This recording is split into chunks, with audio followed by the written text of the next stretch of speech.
Colonel Rob Maness has a lifelong record of providing dedicated service to this nation. Having worked his way up from the enlisted ranks to full colonel, he served our country for more than 32 years. He has served as a bomber squadron commander, bomb disposal technician, Joint Chiefs of Staff operations officer, assisted the national security team with the campaign plan for the global war on terrorism.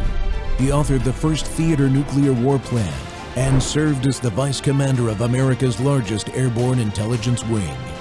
Colonel Rob Maness is a true American hero.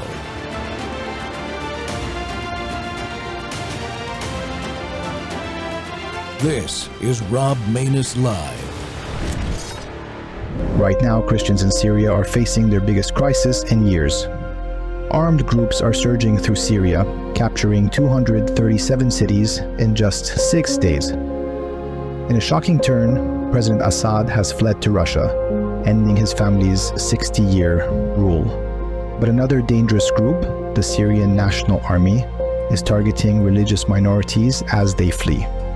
While the media is saying this is a good thing for the Syrian people, we know that the rebels are members of Muslim extremist groups who could declare Sharia law. The life and freedom of Christians hangs in the balance.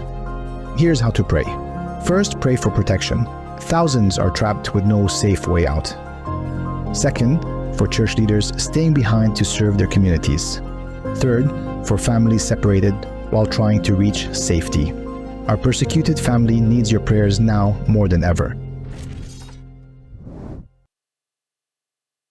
The danger of Christian persecution in Syria is very high. Welcome to Whistleblower Wednesday here on the Rob Maness Show. And we're live on Worldview Tube, and our X-Spaces simulcast is down today, but we're live on Truth Social too. Well, the fall of Syria's Assad government and its defeat by the coalition led by a former al-Qaeda and al-Nusra Islamist has the risk of more Christian persecution at the hands of a Muslim fundamentalist government, raising concerns of Christian and Western leaders around the globe.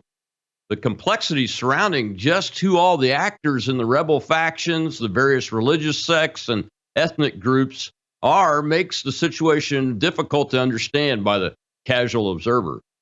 Christians in the area were once a majority, but are now about 10% of the population, concentrated in urban areas like Damascus, Aleppo, Homs, Hama, Latakia, and in Hasaka, the governorate, but many have fled, and they're also in other places in far reaches of the Syrian territory, like the northeast part of the country, and a lot of that's been caused by the Syrian civil war.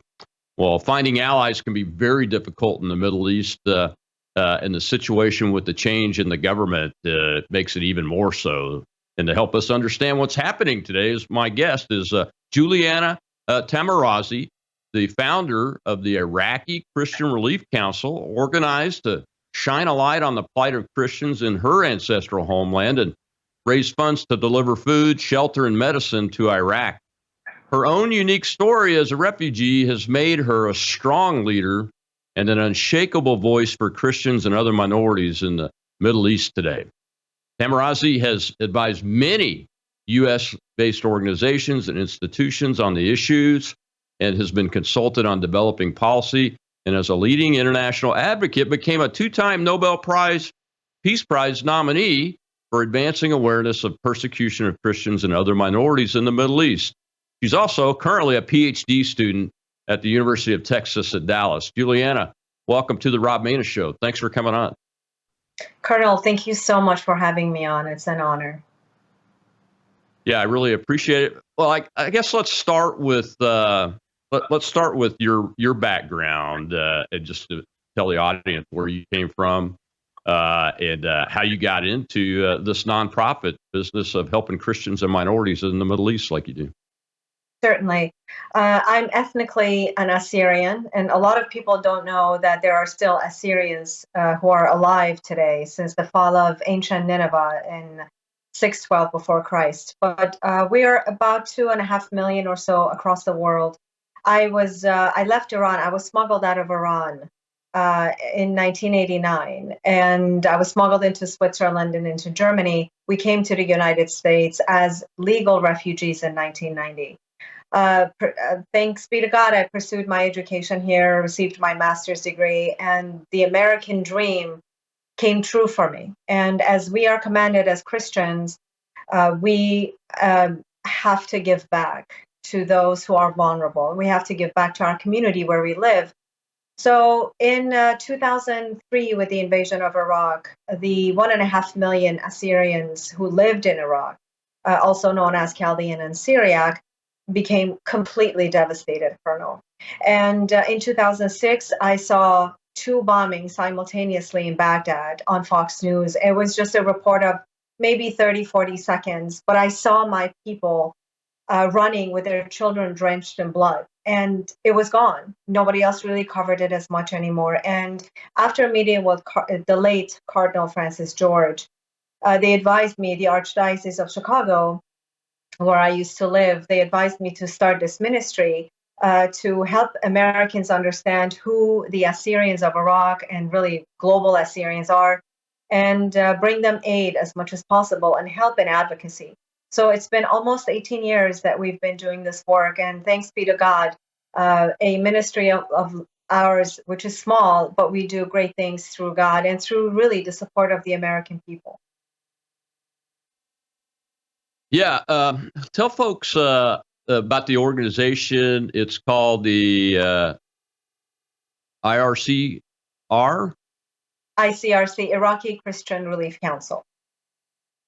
Thank you for that. Sure, of course. Do you have a Christmas mission going to raise funds to do something for the Christians that the organization routinely supports? And I want you to tell folks about that. We'll talk about it. We'll mention it a couple of times during the show. Every year at Christmas time, I try to identify and highlight nonprofit organizations that do good work, and you guys really do good work, and I really thank you for dedicating your life really to helping folks that are dire straits in this part of the world. Indeed, thank you so much, Colonel, for saying those words. It has been an absolute heartbreaking cause, but it's a privilege to be able to serve the children of the Lord. We have, at the moment, given the conditions in Syria, we're aggressively raising funds because our people there are absolutely devastated. They're afraid. And everything that is unfolding in Syria today reminds us of what happened in 2003 with the invasion of Al-Qaeda that came in and destroyed churches, decapitated priests, raped women, and destroyed family lives. And then ISIS in 2014 that absolutely came to put the nail in the coffin and committed genocide, which is officially recognized by the U.S. Department of State as Yazidi and Christian genocide in the hands of ISIS, and also a cultural genocide.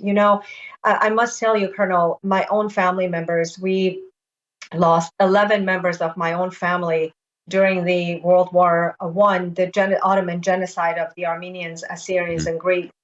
So everything that I do in life is to serve the vulnerable, because my own family fell victim to this, and I fled Iran, the harassment, religious harassment that I faced in school. So for me, for my ministry, our board is ecumenical, and we serve not just Iraq, we serve people in Syria, we serve refugees. We have about 20,000 refugees in Lebanon, Turkey, and Jordan. Christians who have fled Syria and Iraq and live in deplorable conditions. Many of them are ill with cancer, heart disease. And so we have served this community for almost 18 years. But this Christmas specifically, the need is great for the hundreds of thousands of Christians that are caught with uncertain future in Syria. So our website is IraqiChristianRelief.org. IraqiChristianRelief.org, and everything that comes, no matter which bucket you choose, whether it's Adopt a Refugee, whether it's Operation Return to Nineveh, these are the usual campaigns that we raise money for. Wherever you donate on our website will go directly strict to saving the Syrian Christian lives. Well, thank you so much for allowing me to broadcast that. the Middle East Christians and minorities, they've been persecuted for a long time. As you said, you've been in this challenge for 18 years now, personally. What is it about this this fall of the Assad government that increases the risk so dramatically? And I believe it's true because I've seen some evidence already for Christian persecution specifically, and we'll talk about some of the other minorities in the country too. But Christians specifically have been persecuted for a long time in this part of the world. Why is the risk increased so dramatically? Because I'm hearing and seeing church leaders sing out the warnings every single day. It doesn't stop since the fall of the government. Yes, indeed. We just have to look back in history, going back to the Ottoman Empire, even prior to that, which I don't want to talk about, but during the Ottoman Empire, it was about Islamization and Turkification. And then with the formation of the newly Iraqi government in 1933, the Iraqi government officially launched an assault on the Christian lives in northern Iraq in a town called Samel. And every generation, it seems, we have faced this. Why? For two reasons. One is because of our Christian faith, and as Assyrians, because of our ethnicity. Islamization of that region 1400 years ago, 14 plus 100 years ago, caused us to be considered dhimmis. Dhimmis means that we have to abide by the rules of the Sharia law. And Assad was a dictator. We all know he committed genocide against his own people, mass murders of his own people. But he was a dictator that sort of kept everyone in check. Like Saddam Hussein was. He needed to go. But at the time, he had kept all groups in check, including the Christians. But he did not kill Christians because of our faith. He launched assaults against Assyrian Christians because of our ethnicity, because he was all about Arabization. And the Ba'ath Party in Syria was the same. It was about being Arabs, but you could be a Christian Arab. And Christians lived fairly well under Assad at the time, unless they rose against him. And there were many, many Christian Assyrians and other ethnic groups that were Christian were imprisoned. For example, they kidnapped several bishops of ours, because they spoke up against Assad. However, now the takeover under this radical Islamic regime, backed by Turkey, is extremely dangerous. Every day these Christians live not knowing what the future holds for them. We are not liked by the Muslims, by the Islamic radicals, and they connect us to the West. We are your cousins in America. We are your cousins in England, and that's one of the reasons, as they look negatively upon the West, and by extension, we're considered Westerners and occupiers of Syria, even though we've been there for thousands of years. We are paying a heavy price for being Christian. And it manifests differently. It manifests by destroying our cemeteries that they just recently did in Syria. They had demolished them in Iraq. And, it's all over the news. The beheading of the Christian person with the spouse. They shot the spouse. They beheaded the individual. They've killed multiple Christians right now, and they've tried to force a priest to convert to Islam. So these are all manifestations of their deep hatred that they have for Christianity and for Judaism, really.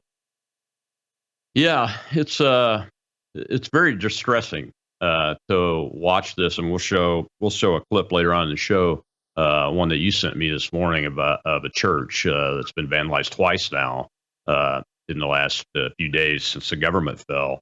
But it is really strange, though, because the Assad government is touted as being non-religious, a government that doesn't, push Islamic law or Christian law or whatever.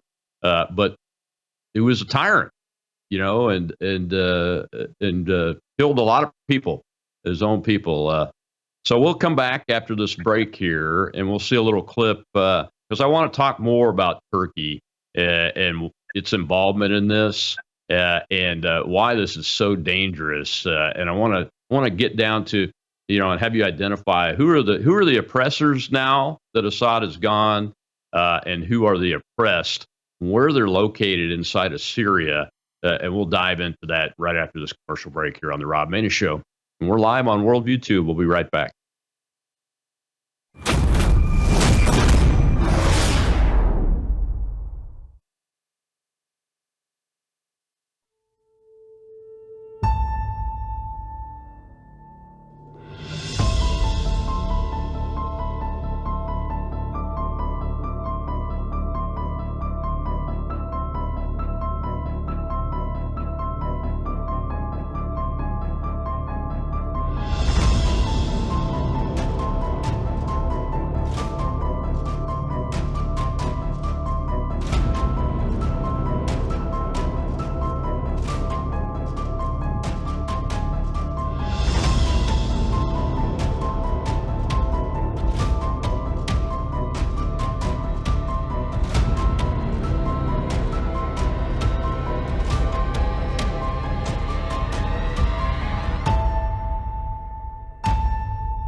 Thanks, Tara. Really appreciate this. And just yesterday, I was talking with our Kurdish friends saying the world needs to know there's an imminent slaughter of Kurds and Christians in especially northeast Syria. The news is on the western part of Syria, where the HTS, a jihadi group, has taken over Damascus, Hama, Homs, Aleppo, and said that they're going to do things a little differently and they're trying to run this as a real nation state and be accepted, and are asking sanctions are lifted. But in the meantime, in the middle of the country and is another group called the SNA, Syrian National Army, Free Syrian Army. These are ex-ISIS, Al-Qaeda, and they're proxies of Turkey. And their purpose is to not only reform another caliphate, but clear out the Kurds.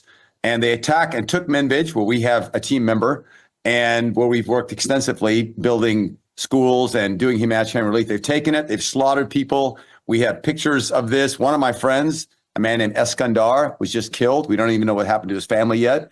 He was one of our coordinators on the ground, already dead. He was an Arab from Idlib, so he already knew who the Free Syrian Army were, which are another jihadi group.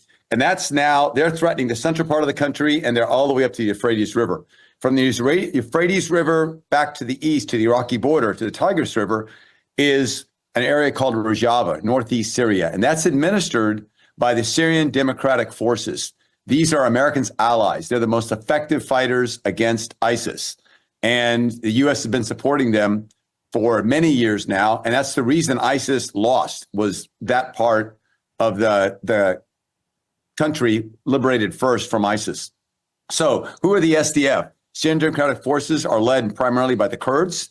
They're Kurds in Syria that formed the YPG, People's Protection Group. There's Christian militias formed hastily to protect people from ISIS attacks.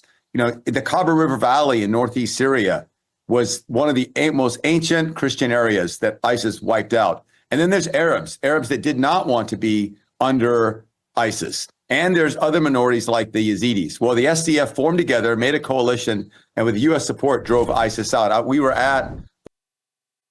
Welcome back to the Rob Maness Show. We're live on Worldview Tube and Truth Social and on our X space. Although we don't have audio today for that, we are taking questions from the audience, and we will get some, guarantee it. And my guest today is Juliana Taimoorazy. She is an expert and founded and runs a nonprofit that takes care of Christians and minorities in this part of the world, has been doing it for 18 years, been nominated for a Nobel Peace Prize twice.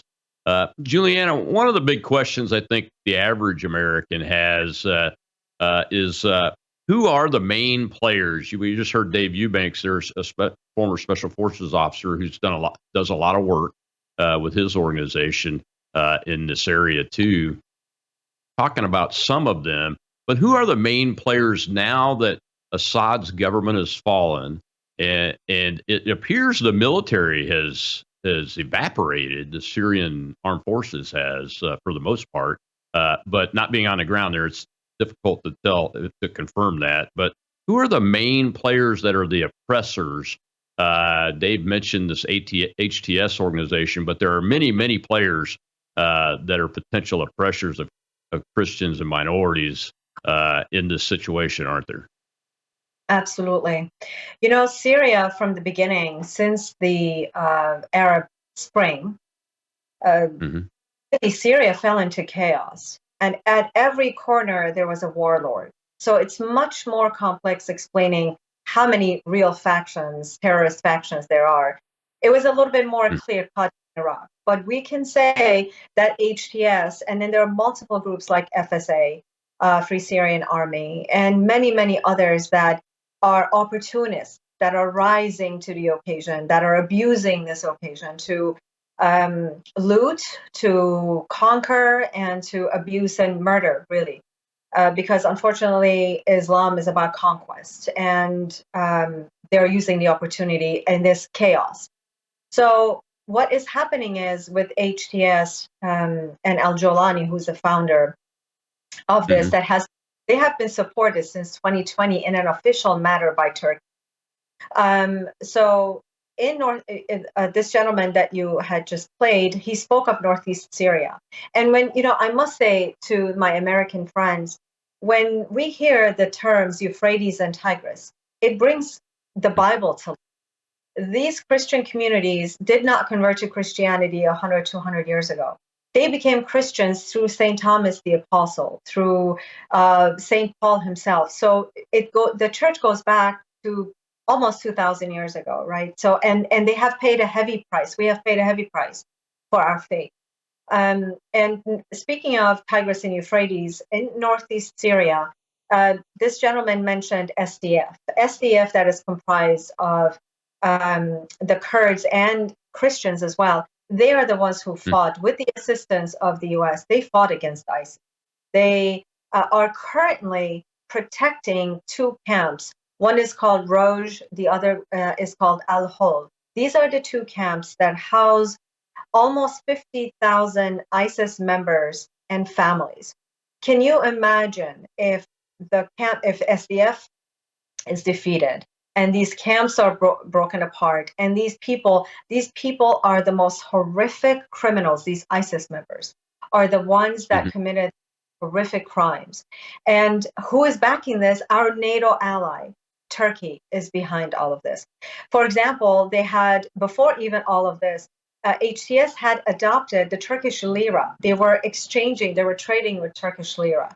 And they have recently pledged allegiance and saying that Turkey is going to be a partner in this new Syria. And we have to know that this NATO ally has Erdogan has this complex of neo-Ottomanist. He wants to bring about a new empire, Ottoman Empire. He looks at Iraq as his own. He looks at Syria as his own. And I must mention that northern Iraq and northeast Syria is full of ancient Assyrian community that is still trying to hold a fort in the north. But we keep on being bombed in northern Iraq, and they have bases in northern Iraq. Turkey does. And just today, I was speaking to my contact in northeast Syria. He said they attacked our land by air. So, what we really need from the United States is start paying attention. We have to learn from history, and not long ago history, just about 10 years ago. Yeah. The Assyrians were decimated. The Christian community was decimated in Iraq. From 1.5 million, we went down to barely 100,000 today. And the 500,000, 400,000 Christians that are left in Syria today, where are they going to go? Can we create a humanitarian corridor for them? And look, we talked about earlier before we went on break, you talked about other minorities. We have Druze in Iraq, in Syria, approximately about 700,000, 20,000 of whom live in Golan Heights, are seeking support from Israel. So Israel has spoken about protecting Druze and helping the Kurds. The U.S. is helping the Kurds Who's helping the Christians? My Well, people are. that's one of the questions from the live audience is exactly that, Juliana. What is the relationship between the Iraqi Kurds and the Christians in Iraq and the Kurds and the Christians in Syria? Mhm. I must tell you, it's complicated. I must say that when ISIS came, people in the Nineveh Plain, which is a 1,200 square mile area north of Mosul, they all fled to the Kurdish region of Iraq. Many from Baghdad fled to the north. Why? Because they felt safe. Why? Because America was protecting that region. However, I have to tell you that the Kurdish policy is not very friendly to the Assyrians because there's a cultural clash between the Kurds and the Assyrians. We have to say that these lands in the northern part of Iraq were Assyrian lands, but they've been taken away from us. Similar with northeast Syria. The PKK came, they called it Rojava, northeast Syria. So yes, indeed, that is the safest because of the Kurdish protection, because of the US protection. But there have been serious amount of Kurdification that has gone on in northeast Syria and northern Iraq. However, if it's about saving lives, we have to be realistic. And we have to find ways of working with our friends, the US and the Kurds, to find a safe passage for the Christians. So it's complex, and yet it's a matter of life and death. And we have to honor that the Kurdish regional government of Iraq is safer for Christians. Why does Turkey, in general, and I being in the military, I've known this, and being part of NATO especially, I've known this for most of my professional career. Turkey hates the Kurds. What is the relationship there? And you mentioned the PKK, and they, Mr. Eubanks on the video mentioned the YPG. There's a difference between the two. Explain that difference, and why does Turkey hate them all, it appears? So Turkey is about having the entire region go back to Ottoman Empire. And Christians have been decimated, so they're not really a threat. But the Kurds are powerful. They're large in number. So they pose a threat to the Turkish policy. So, and PKK, which is the Kurdistan Workers' Party, is against the Turk. It's against the Turkification. And because they rose against it, granted, they have done some terrible things. They are considered a terrorist organization. At the same time, Turkey is against them because they stand against the Turkish policy. And you spoke of YPG. So the PKK, because of its maneuvers that have listed them, has caused them to be listed as a terrorist group.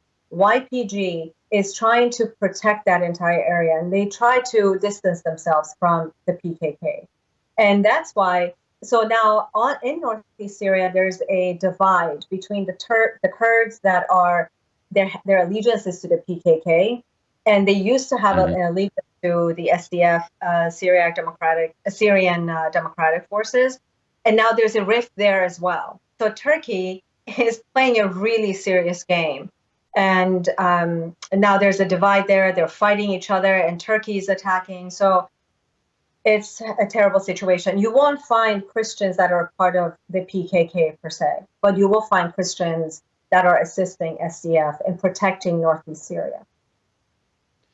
Yeah, and SDF, the Syrian Defense Forces, is the Kurdish YPG organization, and these Christian, I think Eubanks specified they were pop-up militias that sprang up, and I'm assuming there are other minority militias within this coalition, SDF coalition, with the YPG as the centerpiece of that, the most large in number and capable. Is that correct? Yes, and they are the ones who are protecting those very dangerous camps, as I said, Al-Hol and Roj. And although there have been some oppressive measures that have been taken against Christians, still we need, at this moment in time, in this junction in history, we have to we have to help the SDF to protect that area. Yeah, and we got to take another break. Unfortunately, we have to do commercials to pay for this stuff. But when we come back, we'll see another clip from Dave Eubanks talking about this potential invasion by Turkey. And I want to get your thoughts about that based on what you're hearing from folks that you have on the ground and how widespread this invasion may be if it does happen. Because we're in a very dangerous situation, especially from a Christian perspective in northeast Syria. And we'll be right back with Juliana Tamaruzzi, and we appreciate her being with us. We'll be right back.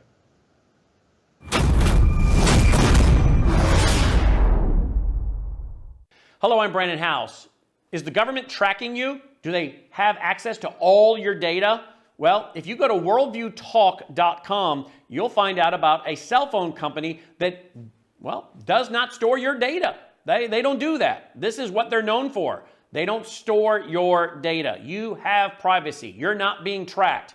That's why a lot of folks are turning to worldviewtalk.com. You'll find their prices are very competitive.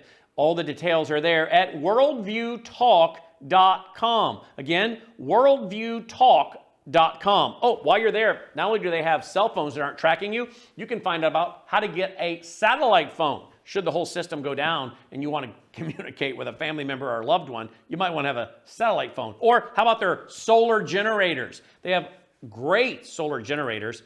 Check them all out right now. Worldviewtalk.com, worldviewtalk.com.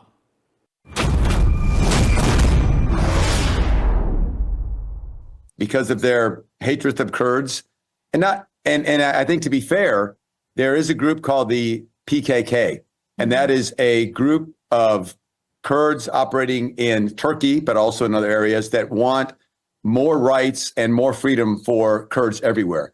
But they've done some things that have got them labeled as a terrorist organization. So Turkey's very afraid of the PKK. And there are some PKK in northeast Syria. That's what complicates things. So the Turks are saying, look, we're going to punish every Kurd in northeast Syria because you house the PKK, which is a terrorist group. And the U.S. and we say, this is not a housing of the PKK. This is northeast Syria, a bastion of freedom for Kurds, Christians, and others fighting ISIS. Of course, there's going to be some PKK and all kinds of groups here, but we don't support them. So this is an ongoing tension. So what's happening right now is the Turkish government is using Syrian National Army and Free Syrian Army. These are jihadi groups, ISIS-type groups. They wear ISIS patches. I've watched them execute people, and we've actually fought them ourselves. And they're using these forces to come in, take Manbij, which is just on the west side of the Euphrates River, and now daily bombing. I just got a report from one of our teams. The Tishreen Dam is under threat. The bridge between Manbij on the west side and Kobani on the east side of the Euphrates, that's under constant attack right now.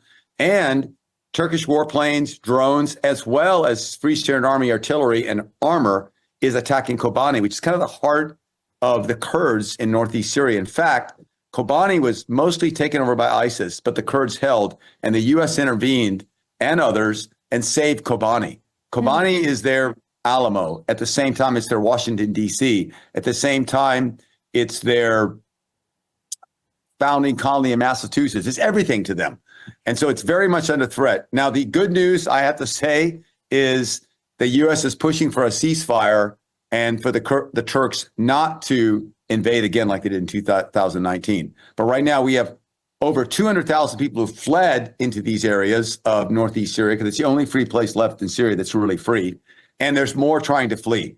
And at any minute, if the Turks launch an invasion, it'll be a great slaughter. So I'm grateful to be able to speak on behalf of the Kurds and the Syrian Democratic Forces, and also to Turkey, saying you have legitimate concerns about the PKK and other groups, but your enemy is not northeast Syria. General Maslum Abdi, who is a friend, has reached out many times to Erdogan saying, we want to talk. We are not your enemy. We're never going to invade.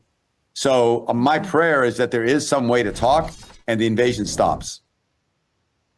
Welcome back to the Rob Maness Show. It's Whistleblower Wednesday, and my guest is Juliana Tamaruzzi. She is the leader of a organization that helps Christians and other minorities in Iraq and the general Middle East, and we're discussing the situation on the ground there in Syria, and really you can't just talk about Syria, can you, Juliana? You have to talk about the entire, all the countries that are in this region, because this is about human beings, and the human beings there, the borders that were created in some cases by the West, or in other cases by natives that created different nation states and those kind of things, that they're really not very relevant when you're talking about a people that are together because of a religion, because of an ethnicity, like the Assyrians or the Kurds or the Druze.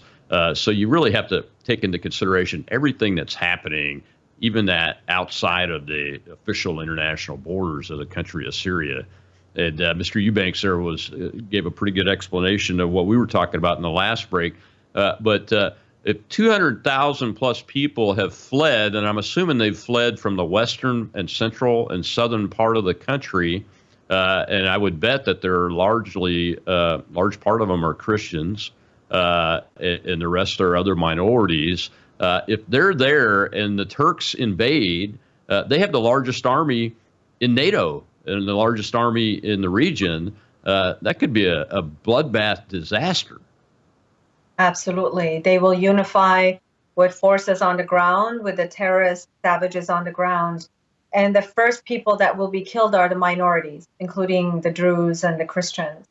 A lot of people that fled Aleppo, Homs, and other places. I have two contacts on the ground. One is on the West Coast, one is on the East Coast. They mainly fled to the Tartus area. And also there are some that are fleeing to Northeast Syria. And, as thinking about the entire region, and my suggestion, if I may, to the incoming administration and the current administration, because at every hour something changes. It's such a fluid situation. Yeah. It's for them to consider having a humanitarian corridor, especially from Northeast Syria, going in through Iraq, potentially to Erbil, right, to the Kurdish area, because that's safest. But no one talks about this, and no one really in the news talks about what's happening to this very large minority group, namely the Christian. And Turkey, if it comes in, and I have a feeling they will invade because they have supporters on the ground, if the U.S. does not stop them in other NATO countries, they will come in and they will wreak havoc on cultural side, on human lives. Economy of these individuals already is collapsed, but it's going to get worse. And we are going to face yet another genocide. It was just over 100 years ago that the Ottoman Empire committed a genocide, continuing all the way to 1923, 1922. But it's happening in front of our eyes. This is the news vibrates in our back pockets, in our purses. We have become desensitized to it. We look at it and then we put it away. But I think we as Christians in America, we have, as individuals, your viewers probably are watching this program and saying, well, what can I do aside from prayer? You can do so much as church leaders, as people who attend churches. You can pick up the phone and speak to your state representatives. You can speak to your congressmen and senators, members of the House and Senate, and say, look, what are we doing to protect the minorities, including our brothers and sisters who continuously have paid a heavy price? Turkey is ruthless. Turkey is on a path of destruction to invade, and it's not going to end in Syria. They're going to move forward. They're going to continue all the way to Eastern Europe like they used to be. Yeah, Erdogan, I think he even denies this sometimes, but he's turned Turkey into an Islamist state with this goal of reestablishing this Ottoman Empire. Maybe it's Ottoman Empire light, but there's reporting that he even has designs on going back up into Europe, into Eastern Europe, especially where the Ottomans had gotten into the farthest reaches up there. And when you think about the Mediterranean and Southern Europe and Spain and Portugal and all the way across, the Ottoman Empire was really large and dangerous in those days. So if that's his goal, he's got to get control of this area. Do you think that if he invades northeastern Syria, that he might just go on into northern Iraq too, into the Erbil area, which is really fairly prosperous and stable under Kurdish rule, right? If the U.S. continues its support for northeast part of Iraq, which is the Kurdish area, he won't be able to topple that. But I have to tell you that inside the Kurdish factions in northern Iraq, also there is this rift between the Barzani family and the Talabani family. So all these divisions that you see, typical in the Middle East, make the system extremely fragile. And these organized efforts can absolutely destroy what we see as a strong entity, like, for example, the Kurdistan Democratic Party and the Barzani dynasty. I wanted to mention one thing. Let us not forget that as a part of the Ottoman Empire, Israel, or Palestine at the time, was a part of it. So I think he's eyeing Jerusalem as well. Let's not forget that also, that he will not stop. And, you spoke of the radical Islamism that is alive and well, and it's getting worse in Turkey. As I said, my ministry, Iraqi Christian Relief Council, is present in Turkey and Lebanon and in Jordan, as well as in Iraq. I was on a FaceTime call with a priest friend of mine who is my partner on the ground. And he single-handedly travels throughout the cities, smaller cities, Islamic cities, where Christians have been dispersed by the United Nations as refugees. And I was on the phone with him. He walked into the gas station and he came out. He said, they did not give me napkins. And I said, why? He said, because he didn't have a collar on. His cross was exposed. He said, they asked me to leave the store because my cross was on. And I witnessed this with my own eyes. And it brought me back to my own time when I was growing up in Iran, how we weren't allowed to do the act of the cross or to wear our cross openly. So at the time in 1989, 1988. So really our American friends, especially President Trump, that will be coming into this new administration, we really, really hope that he will be the protector of the Christian minorities in the Middle East, because we have been betrayed over and over again. And we really hope that he will do something. And frankly, in today's politics, American politics, it seems like he's the president of the United States. President Biden is missing, with all due respect. So we're hoping that the U.S., the Pentagon, the State Department, and the White House, incoming White House, will do something for our people. But until then, I implore the Biden administration not to allow another genocide of the Christians and other minorities to happen in Syria.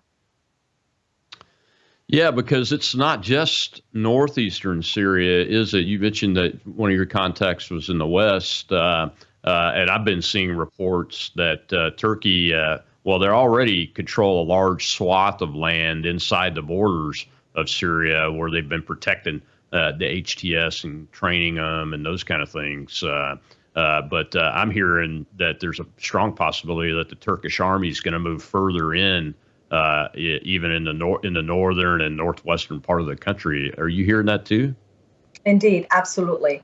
We saw that in Iraq. They have moved into the soil of Iraq and into the land of Iraq. And they have been shelling. I must tell you, when they attack PKK, for example, in northern Iraq, they're attacking them on Assyrian farmlands, on Assyrian lands. And they set fire to the lands that we have left. And the same is happening in northeast Syria. They're attacking Assyrian lands. I have to remind you, in 2015, in February, when ISIS attacked 35 villages across this very ancient and famous river in northeast Syria called Tabor, they devastated the Assyrian community in that area. And they took over 245 members hostage for, I believe, about 11 months or 10 months. They were gone.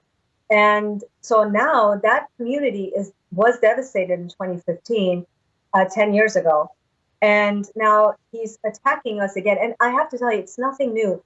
Erdogan has attacked Syria, northern Syria, in 2016. He had a campaign, He attacked in 2017, 2018, 2019, and 2020, finally, because in 2017, I believe, Erdogan called HTS a terror group. But in 2020, he redacted that, and they started cooperating together, fortifying. What kind of a group can go against Assad's regime, meaning Russia couldn't support it, defeat it, Iran couldn't defeat it. They came in and they took over. They have, as you said, Colonel, they have been trained, they're extremely sophisticated, and we fear for the lives of minorities, including the Christians. Yeah, we've got to take our last break, Juliana, but when we come back, we'll talk about that and Abu Jolani and how he appears to have changed his spots like a leopard and has become a westernized Muslim leader instead of an Islamist jihadi, which is his original roots, really, and it's quite well documented. We'll be right back with Juliana Taimoorazy of the International Christian Relief Organization in Iraq that she has organized and continues to operate and save tens of thousands of Christians and other minorities in the Middle East. We'll be right back on The Rob Maness Show.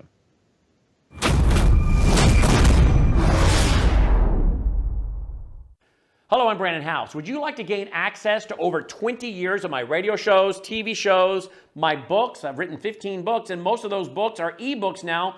And we have conference DVDs, conferences where we filmed our conferences at the Ozarks, literally starting 20 years ago. It's all available in our archived vault. All you have to do is go to worldviewtube.com/vault, worldviewtube.com/vault, and for a reasonable monthly fee, you gain access to over 20 years of Christian worldview programming, news, information, books, documentaries, and a powerful search engine. And folks, it's a great way not only to educate yourself, equip yourself, but it's a big way that you can help fund our continuation as a broadcast network. Please check it out. worldviewtube.com/vault, worldviewtube.com/vault, and help us continue pushing out a Christian worldview.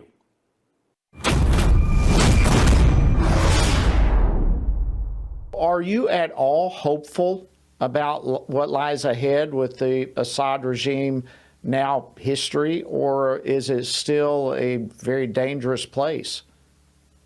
Let's see, I'm just as hopeful about the situation in Syria as I am about Afghanistan.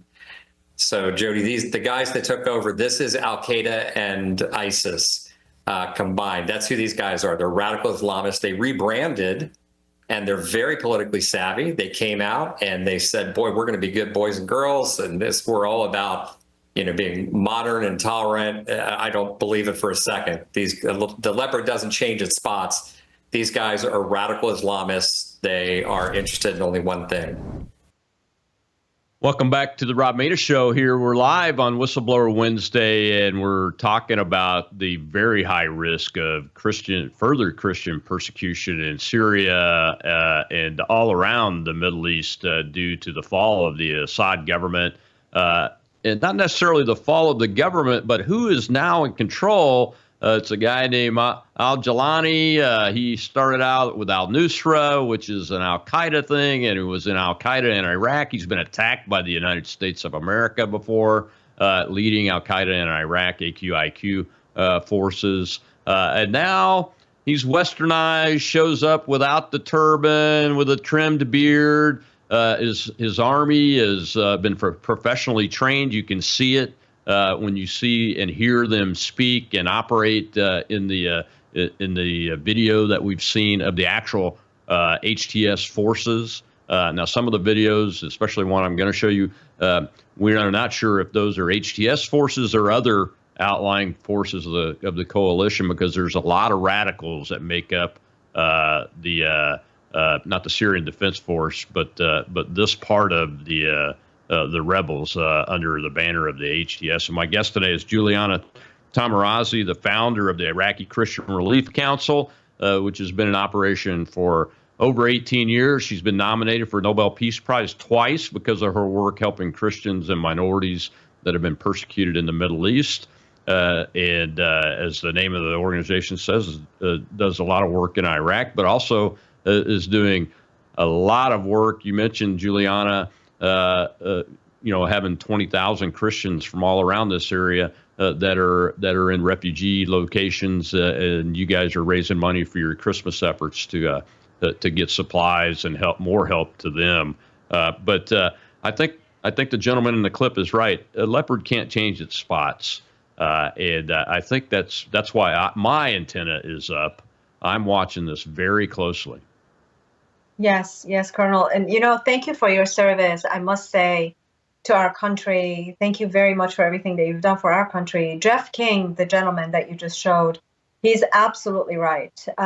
This brutal man that now has taken over hates the West, hates Christianity, and he's a devoted believer in his own doctrine, in Islamic Sharia law. And we know that because of the choices he's making in promoting his savage military leaders to positions of governor, to the head of the court, the Supreme Court leaders. They're already imposing laws on women to cover their hair. And sometimes they're saying that women have to wear the Afghan burqa. And Christians are afraid of even praying now. Forget the Christmas celebration. And as much as he can wear, you mentioned a turban. Yes, he can wear a suit. He can toss out his uniform, military uniform. But that deep hatred for the West and wanting to bring in an Islamic State is very real, and it's unfolding in front of our eyes. And it puzzles me how West is looking weaker and weaker and weaker. And I'm hoping with President Trump taking office, that is going to change, but that cannot come fast. Yeah, it's interesting, shifting to the Druze minority a little bit. I want to get your take on what Israel is doing and what the Druze in the Golan Heights area in southern Syria are now doing and saying about Israel. The Israelis have taken positions, the Syrian army positions that were under the treaty in the Golan Heights, Mount Hermon. They've occupied that, and they've gone even further north into this Druze area along the Golan Heights. And the Druze leadership is asking. I'm hearing that they're asking to be part of Israel now. Is that a viable option? And is it because of this Al-Jawlani group, the HTS group, taking power like they have? Is that what's driving their decisions to do that, if it's true? Yes, Israel is a land where coexistence is real. I've gone there myself 13 times. I've seen it with my own eyes. And I see how the Druze live peacefully next to the Christians, peacefully next to the Jews, and peacefully next to the Muslims who are not going for the Jewish blood. And they serve an IDF. And now with the Islamic radicalism that is taking over, because the Druze faith is not Islamic. I don't, if I may, speak a little bit about the background of the Druze. There are about 800,000 to 1 million Druze across the world. There are about 700,000, as I mentioned earlier, in Syria, and about 20,000 living along the Golan Heights. And they have watched over the border their brothers and sisters living peacefully and serving in the IDF. So they naturally want to escape this brutal regime because their faith, look, let's think about Yazidis. The Yazidi faith is a combination of Judaism, Christianity, and Islam. And let's remember how they were devastated. There was a real genocide that happened in the hands of ISIS. And this new regime is an offshoot of Al-Qaeda and ISIS. And they will do the same because Druze are not people of the book. People of the book are Christians and Jews in the eyes of Islam. And these people are, although they're monotheists, and they're talking about, they're about protecting others, but it's an esoteric religious group. And if they fall in the hands of this Islamic regime, they will be treated, I believe, just as terribly as the Yazidis were treated. So therefore, they're trying to gain the support of the Israelis, and I think Israel wants to protect them. And good for them, frankly. Yeah. It's the Israelis are acting in their country's vital interest by doing what they're doing. They're attacking Syrian army targets and trying to remove them so they can't be captured by this potential Islamist government, and it's a pretty high potential. I mean, I'm going to show this clip of the church, and keep in mind what Mr. Al-Jilani has been talking like a westernized leader. He's made overtures to Israel publicly. He's said that he wants a non-theological government to be in place in Syria, and not an Islamist radical government like the groups that he has sprung from. So watch this clip, though, and tell me if this leopard is really changing its spots. This is a Syrian church.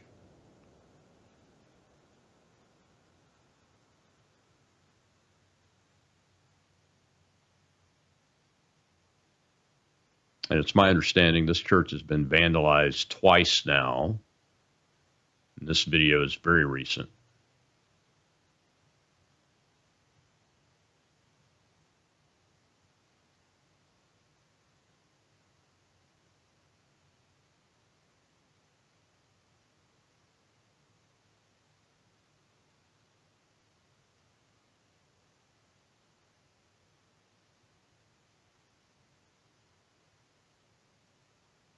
So there we have it, Juliana. It is devastating. And then when you hear about the physical abuse, the murder, the beheading of Christians just because they're Christian, we've seen a couple of videos now of public conversions from Christianity, and you never know under these conditions whether those are forced, whether they're fake, or whether they're being forced through by armed means or the threat of arms. It's just unfortunate that we now have another country in the Middle East that's potentially going to be ruled by another Islamist jihadi theocracy group. I even saw a clip, I haven't been able to confirm it, that's why I didn't show it on the show, of a so-called Syrian woman reporting, it's in the evening in Damascus, and she was reporting about how she'd been confronted by armed Islamists that are part of the rebels. And the interesting thing about it is that they were asking her, why aren't you in the hijab? She said, I don't wear a hijab. I'm not required to do that. And then she told them, you're not even from my country. And she laid out that they were Chechens. Most of them were Chechens that were demanding she put the hijab on and those kind of things. So that also makes me wonder is exactly what is the makeup of this rebel force that's taken control? Because the Chechens are they're complete outsiders in that part of the world, and the regular Syrian people that are not into theocracy and those kind of things are probably going to push back on that. I don't know how successful they will be in pushing back, but we have seen. This is a hallmark of what we saw in Iraq, having Palestinians come in, having Syrians come in and commit all these atrocities. Some Jordanian terrorists joining forces with ISIS and wreaking havoc on Iraqi lives, not just on Christian or Yazidi lives. They killed so many Muslims as well who didn't adhere to their faith, to their doctrine, if you will. And the same in Iran. I was born in Iran. I still have contacts in Iran. And they say, when they attack us and when they beat us when we're trying to rise, they speak Farsi with Arabic accent. So they come from different regions. And you mentioned Chechens. I mean, Chechens are brutal. What they have done to the Russians has been brutal. And, what they've done to the Ukrainians has been brutal. So these are perilous times that we're living in. But we must have hope. And if I may give our website one more time, we're raising money for Syrian Christians. Please do. Thank you. Yeah, the website raising money for your Christmas mission, right? To give the website real quick. We've got about 20 seconds left. Yes, it's IraqiChristianRelief.org.